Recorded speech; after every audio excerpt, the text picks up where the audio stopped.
সালাতে দোয়া কবুল হয়। সালাতে দোয়া কবুলের 3 জায়গা। একটা হচ্ছে তাকবীরে তাহরিমার পরে আমরা সানা পড়ি না, আমরা তো একটা পড়ি।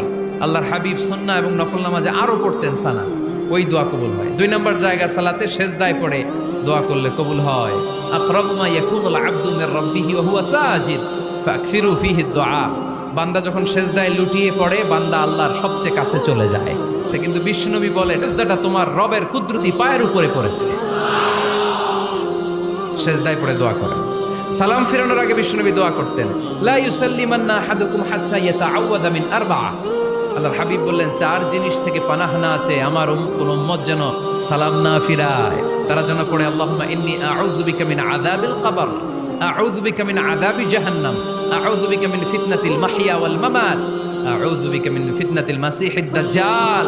আল্লাহ কবরের আযাব থেকে বাঁচাও, আল্লাহ জাহান্নামের আগুন থেকে বাঁচাও, আল্লাহ জীবন